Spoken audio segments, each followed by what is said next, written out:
नमस्कार, स्वागत है आप सबका हमारे खास कार्यक्रम में। मैं हूं कवीन सचान। आरबीआई ने बढ़ती महंगाई को काबू में लाने के लिए बुधवार को प्रमुख नीतिगत दर रेपो रेट में 50 बेसिस पॉइंट की बढ़ोतरी कर दी, जो अब 4.9 से बढ़कर 4.9 पर पहुंची है। इससे पहले ये आरबीआई ने रेपो दर में 0.4% की वृद्धि की थी। आरबीआई के इस कदम से अब कर्ज महंगा होगा और जो कर्ज की मासिक किस्त है यानी कि ईएमआई वो बढ़ जाएगी। आरबीआई गवर्नर शक्तिकांत दास ने कहा कि रिजर्व बैंक ने चालू वित्त वर्ष के लिए मुद्रास्फीति के अनुमान को बढ़ाकर 6.7% किया है। पहले ये 5.7% के लेवल पर रहने का अनुमान जताया गया था।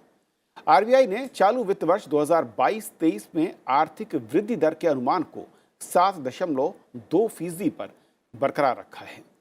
दास ने मौद्रिक नीति समिति के निर्णय की जानकारी देते हुए कहा कि एमपीसी ने आम सहमति से नीतिगत दरों में 0.5% की वृद्धि का फैसला लिया है। उन्होंने कहा कि महंगाई दर चालू वित्त वर्ष की पहली 3 तिमाहियों में 6% से ऊपर रहने की आशंका है।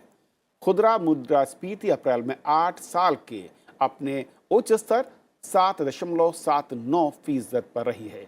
ये केंद्रीय बैंक के संतोषजनक स्तर से कहीं ज्यादा है।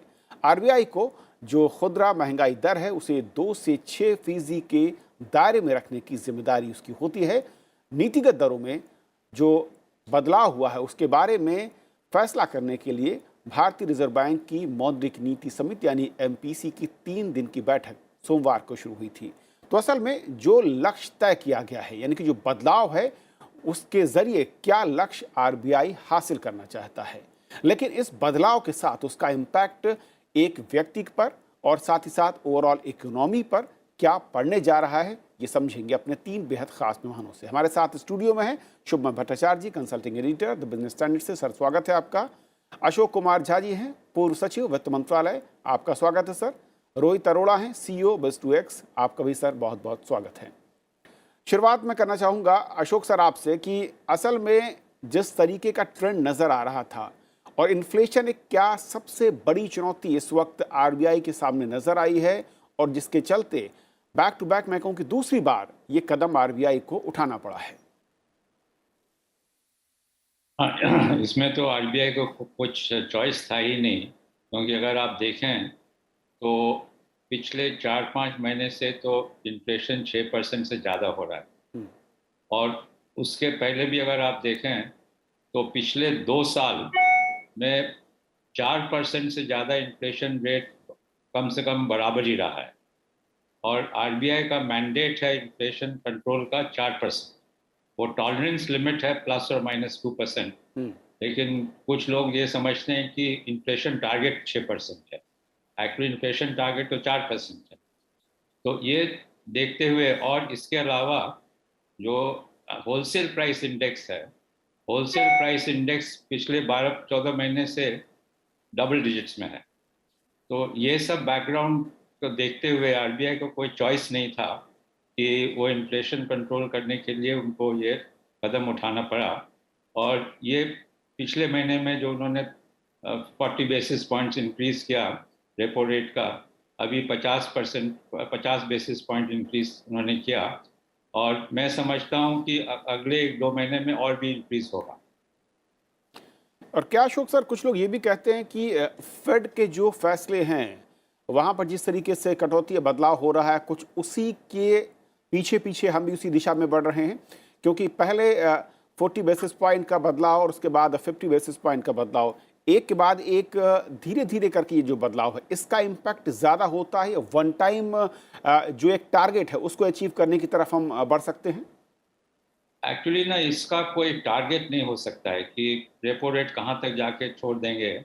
इसको एडवांस में टारगेटिंग हो नहीं सकता है, क्योंकि ये तो इट इवॉल्विंग सिचुएशन है। अभी जैसे उन्होंने 50 बेसिस पॉइंट्स इंक्रीज किया, अभी देखेंगे 1-2 महीने क्या कंट्रोल इन्फ्लेशन में आया। यहाँ तक कि फेड रिजर्व का है सवाल। अब इस साल अमेरिका में भी बहुत हाई इन्फ्लेशन रेट्स हैं, highest in the last 40 years. UK में भी हाई रेट्स हैं, यूरोप में भी हाई इन्फ्लेशन है। तो ये ऑलमोस्ट ग्लोबली इन्फ्लेशन का एक बहुत बड़ा मुद्दा खड़ा हो गया है। तो वो अलग अलग कंट्रीज का अलग अलग पॉलिसीज होते हैं उनके इन्फ्लेशन कंट्रोल करने के लिए। और मैं नहीं समझता हूँ कि आरबीआई फेडरल रिजर्व को फॉलो कर रहा है। आरबीआई बेसिकली ये देख रहे हैं लोग कि यहाँ जो इन्फ्लेशन है इसको कैसे काबू में किया जाए जितने जल्दी से जल्दी। और जैसे आपने कहा कि आरबीआई गवर्नर ने आज के स्टेटमेंट में ये भी कहा है कि इस साल यानी कि फाइनेंशियल ईयर 22-23 में इन्फ्लेशन 6.7% रहेगा और ये घटता जाएगा क्वार्टर बाय क्वार्टर और सिर्फ ओनली लास्ट क्वार्टर में 6% से नीचे आएगा। तो इसका मतलब ये है कि आरबीआई का ये विश्वास है कि ये रेपो रेट और दूसरे मेजर्स लेने के मॉनेटरी पॉलिसी मेजर्स लेने के बाद ये इन्फ्लेशन घटता जाएगा धीरे धीरे, लेकिन बहुत जल्दी नहीं घटेगा। ये पूरे साल लग जाएंगे इसको 5.7% आने में। ओके।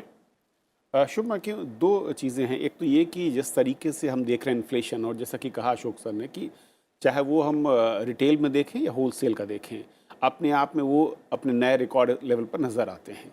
लेकिन ये जो ट्रेंड है वर्ल्ड वाइड नज़र आ रहा है इन्फ्लेशन का, चाहे हम यूरोप की कंट्रियों की बात करें या फिर दूसरे देशों की बात करें, ऐसे में ये जो रेट कट का या इसके बढ़ाने घटाने की जो एक टूल रहा है, ये टूल क्या उतना ही कारगर आज नज़र आ रहा है अगर हम पिछले एक्सपीरियंस को देखें, या फिर ये उतना मजबूत नहीं रहा, कुछ और भी इसमें ऐड ऑन करना पड़ेगा?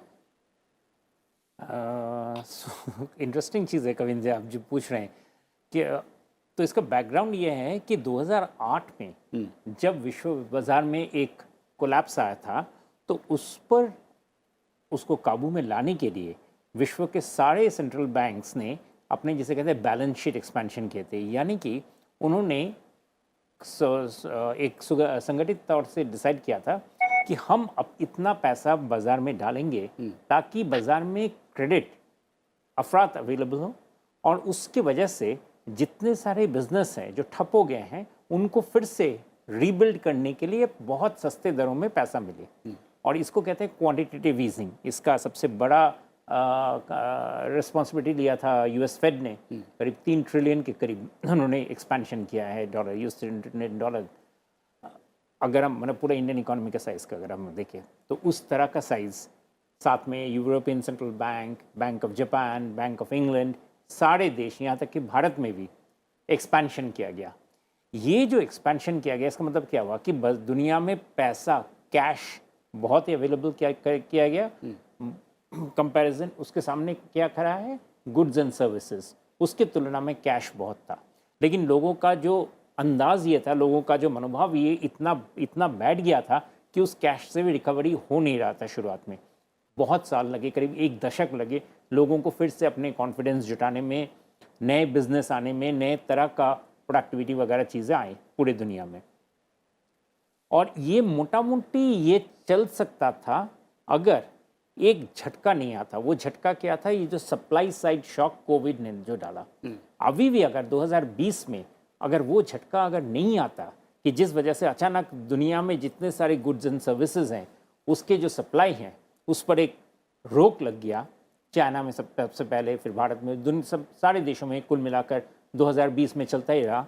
तो उस वजह से क्या हुआ, वो जो पैसा बहुत ज़्यादा बढ़ गया, शॉक तब भी रहा और लोगों ने खरीदा नहीं। अब जब कोविड ख़त्म हुआ है पूरे दुनिया में, अभी लोगों ने बाज़ारों में जाना फिर से शुरू किए हैं, और जैसे ही जाना शुरू किए हैं उतना ह्यूज पैसा जो पूरे विश्व बाज़ार में अवेलेबल है वो एक जिसे कहते हैं अनप्रेसिडेंटेड इन्फ्लेशन शॉक लाया है। जैसे यूएस में गैसोलीन प्राइसेस $5 बैरल, जो कभी भी नहीं हुआ है। हमारे देश में तो होता ही रहता है, लेकिन वहाँ पे इस तरह का प्राइस राइज कभी भी नहीं हुआ है। जर्मनी में, यूके में, सब देशों में। तो अभी आपका जो सवाल है कि क्या इतना बड़ा जो इन्फ्लेशन का जो दौर है, क्या इसको रेट ऑफ इंटरेस्ट से ही खत्म किया जा सकता है? उसका उत्तर यह है कि यही एक तरीका है। क्यों? क्योंकि सारे देश के सेंट्रल बैंक्स जो पहले जैसे उन्होंने पैसा बाजार में छोड़ा था, अब उल्टा चीज़ कर रहे हैं। अब वो कह रहे हैं कि उस पैसे का हम दाम बढ़ा रहे हैं। आपको अगर क्रेडिट चाहिए तो उस क्रेडिट का हम कॉस्ट बढ़ा रहे हैं। और जब हम कॉस्ट बढ़ा रहे हैं तो नेचुरली लोग क्या करेंगे, जो रोज़मर्रा के जो चीज़ें हैं उसमें तो क्रेडिट लेंगे, लेकिन जो बाकी जो चीज़ें हैं, जो स्पेकुलेटिव इन्वेस्टमेंट जिसे हम कहते हैं दुनिया में, उन चीज़ों पे दाम कम करेंगे। लेकिन अभी भी काफ़ी दूर जाना ज़रूरत बाकी है। एक छोटा सा एग्जांपल कि भारत में पिछले महीने गोल्ड का इंपोर्ट सेकेंड हाईएस्ट रहा है। तो गोल्ड कोई खाने में तो इस्तेमाल नहीं होता है, गोल्ड होता है सिर्फ प्यूरा स्पेकुलेशन में। लेकिन अभी भी एक्स्ट्रा कैश अभी भी भारतीय बाजार में इतना है कि लोग उस पर इंपोर्ट करने हैं, मध्यम वर्ग या उच्च मध्यम वर्ग इंपोर्ट उसको खरीदने की क्षमता रख रहे हैं।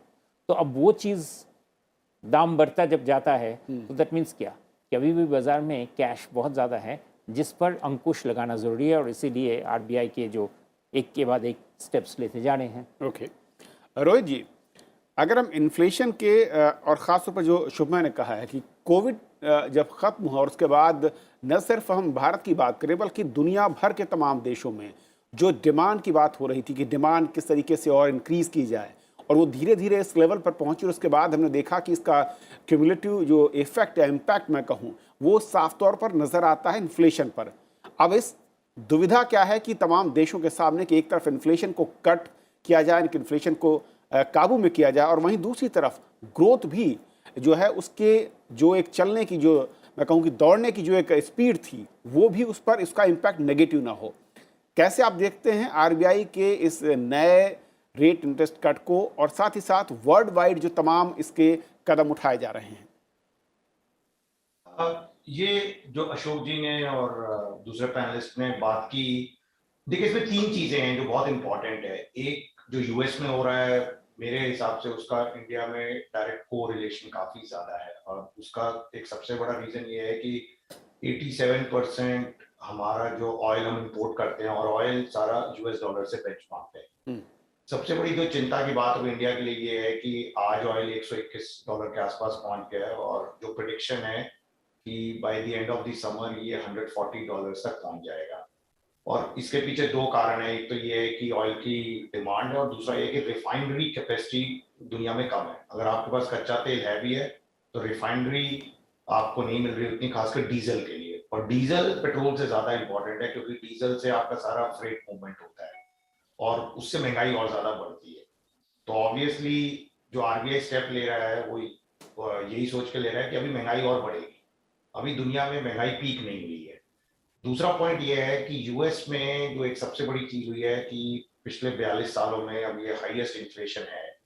और एक जो सबसे बड़ी चीज थी वहां पे, उनके जो गवर्नर या फेड चेयरमैन होते थे एलन ग्रीनस्पैन, जब पॉल वॉल्कर थे, उन्होंने लास्ट टाइम जब इतनी ज्यादा महंगाई बढ़ी थी तो उन्होंने इंटरेस्ट रेट बढ़ा के 18% पे पीक हुए थे, तब जाके महंगाई कंट्रोल में आई थी।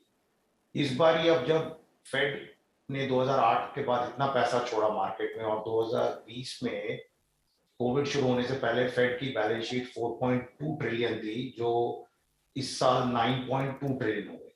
तो आप ये सोचिए कि उन्होंने इतना ज्यादा पैसा मार्केट में छोड़ा, और उसका इम्पैक्ट हर जगह आया। उसका इम्पैक्ट यूएस में आया, उसका इम्पैक्ट इंडिया में, क्योंकि बहुत पैसा यूएस से बाहर गया। दूसरी प्रॉब्लम डिमांड में ये हुई कि कोविड के दौरान डिमांड ऑफ गुड्स तो बढ़ गई, पर डिमांड ऑफ सर्विसेज बिल्कुल गिर गई, क्योंकि आदमी ट्रैवल नहीं कर रहे थे, लोग कहीं बाहर खाना पीने नहीं जा रहे थे। तो एक साइड पैसा बढ़ गया, दूसरी साइड इंडिया आप देख लीजिए, America, most of the developed countries और इवन इंडिया अब ज्यादा सर्विसेज इकोनॉमी बन गई है। और आपकी अगर सर्विसेज बिल्कुल ठप हो जाएंगी तो उससे दो चीजें होंगी, एक कि जो आप पैसा खर्च करते हैं वो आपकी सेविंग रेट बढ़ गए, दूसरा बहुत ज्यादा पैसा हर सेंट्रल बैंक ने छोड़ दिया, तीसरा जो गुड्स के पीछे जो लिमिटेड नंबर ऑफ गुड्स थे उसके पीछे अनलिमिटेड अमाउंट ऑफ पैसा आना शुरू हो गया। अब प्रॉब्लम दो है यहाँ पे। एक प्रॉब्लम तो ये है कि आपको ग्रोथ भी मेंटेन करनी है, और अगर हम इंडिया में देखें तो अभी इंडिया के लिए तीन प्रॉब्लम है। इंडिया का जो ट्रेड डेफिसिट है वो पिछले महीने $23 बिलियन हुआ है, जो कि एक रिकॉर्ड है। तेल $120-121 हो गया है। आज पर लीटर जो ऑयल मार्केटिंग कंपनीज को यहाँ सब्सिडी देनी पड़ रही है, $112 पर बैरल पे, वो 18 से 20 रुपए पर लीटर थी। अब आप ये हिसाब लगा लीजिए, $121 पे वो 23-24 रुपए पर लीटर आज की डेट में oil marketing companies are losing money. तो उसका क्या मतलब है कि गवर्नमेंट एक्साइज ड्यूटी कम करने के बावजूद भी या तो गवर्नमेंट को ड्यूटी और कम करनी पड़ेगी, जिसका मतलब है कि इंडिया का फिस्कल डेफिसिट जो ऑलरेडी 7% हो गया है, जो प्री कोविड लेवल 3.8% होता था, या तो वो बढ़ेगा या फिर तेल के दामों दोबारा बढ़ाने पड़ेंगे, इसका मतलब महंगाई और बढ़ेगी। तो आरबीआई ने जो स्टेप लिए हैं वो अच्छे स्टेप लिए हैं, लेकिन अभी भी मेरे हिसाब से उनको और जल्दी और ज्यादा स्टेप्स लेने पड़ेंगे, क्योंकि जो महंगाई की उनकी एक्सपेक्टेशन है 6.7%, वो एक अंडर एस्टिमेशन है। अगले 2 या 3 क्वार्टर ये महंगाई इससे कहीं ज्यादा होगी, क्योंकि इसमें 2 कारण है। एक तो जो वॉर चल रहा है जिसका कोई एंड नहीं दिख रहा, उससे ऑयल प्राइस बढ़ रहे हैं और फूड प्राइस बढ़ रहे हैं।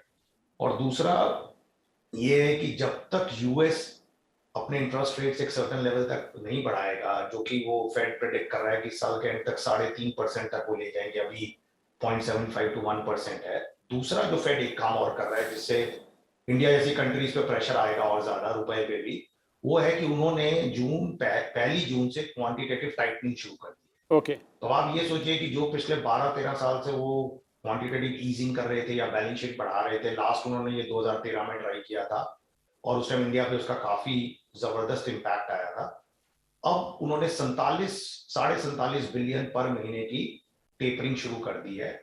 मतलब इतना पैसा वो निकाल रहे हैं, सिर्फ इंटरेस्ट रेट नहीं बढ़ा रहे, वो लिक्विडिटी कम कर रहे हैं, और 3 महीने बाद वो उसको 95 बिलियन ए मंथ कर देंगे। तो इसका सीधा मतलब है कि डॉलर और महंगा होगा, इसका सीधा मतलब है लिक्विडिटी और कम होगी मार्केट में, और एवेंचुअली उससे इन्फ्लेशन में फर्क पड़ेगा। लेकिन एक ये पेनफुल प्रोसेस है, इससे short term to medium term growth भी कम होगी, इससे काफी ज्यादा परेशानियां बढ़ने वाली हैं, और अभी महंगाई कम होते होते कम से कम 9 महीने से 12 महीने जी, कुछ इसी तरह के एस्टिमेट जब उन्होंने प्रेस कॉन्फ्रेंस की दास साहब ने तब भी कहा अशोक सर। लेकिन 2 चीज़ें बहुत महत्वपूर्ण जो मैं चाहूँगा कि आप समझाएं।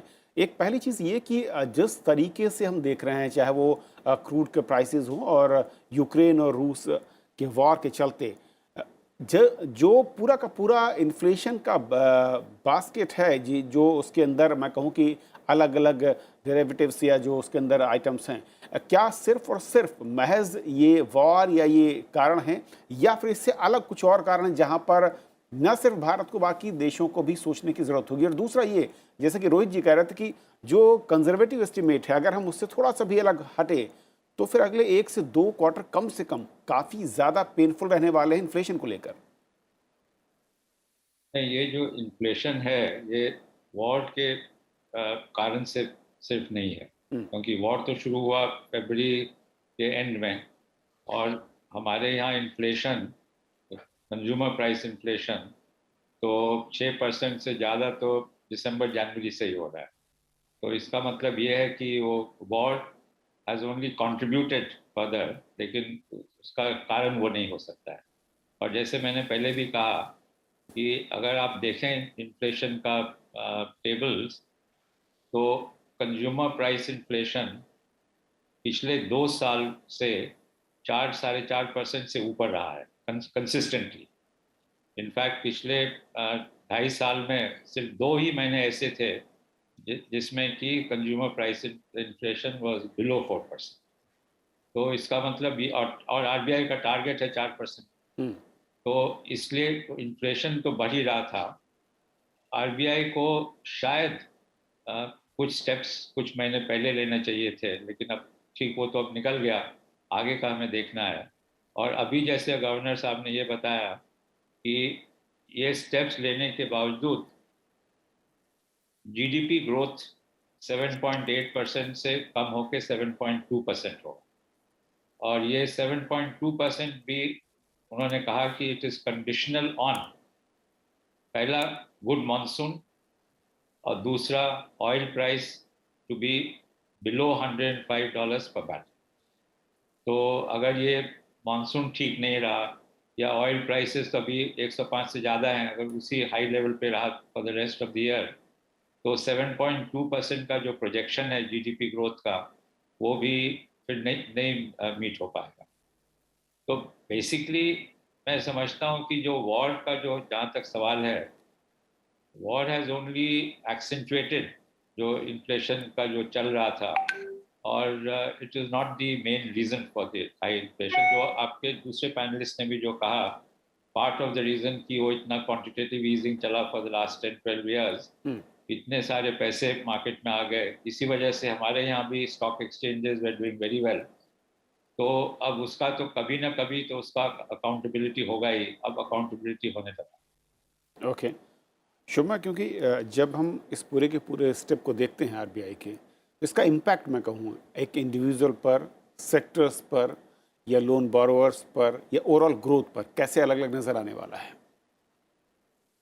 अनएम्प्लॉयमेंट का अगर हम देखें तो अभी अगर जो मोटा मोटी जो रिपोर्ट्स आ रहे हैं, मंथली आजकल रिपोर्ट्स आते हैं, उसमें अनएम्प्लॉयमेंट जो बहुत उछल गया था कोविड के चलते, वो नीचे आया है कुछ हद तक। तो अनएम्प्लॉयमेंट अगर सिर्फ अगर इन्फ्लेशन का अगर ये दौर अगर जाके अगर आगे क्षति ना करे तो अनएम्प्लॉयमेंट मोर और लेस एक डाउनवर्ड ट्रेजेक्टरी पे है। अगर हम देखें कि इनकम जनरेशन का, क्योंकि अगर और अनएम्प्लॉयमेंट जनरेशन अगर लो हो रहा है, अनएम्प्लॉयमेंट अगर लो है, इसका मतलब ये है कि कंपनियां अपने बिजनेस बढ़ा रहे हैं। कैपेसिटी एक्सपेंशन का आरबीआई के जो आंकड़े हैं, उससे पीएमआई का जो अभी हर महीने का आंकड़ा आता है स्टैंडर्ड एंड पुअर्स से, उससे दिख रहा है कि इंडियन इकोनॉमी में एक्सपेंशन का दौर बना हुआ है।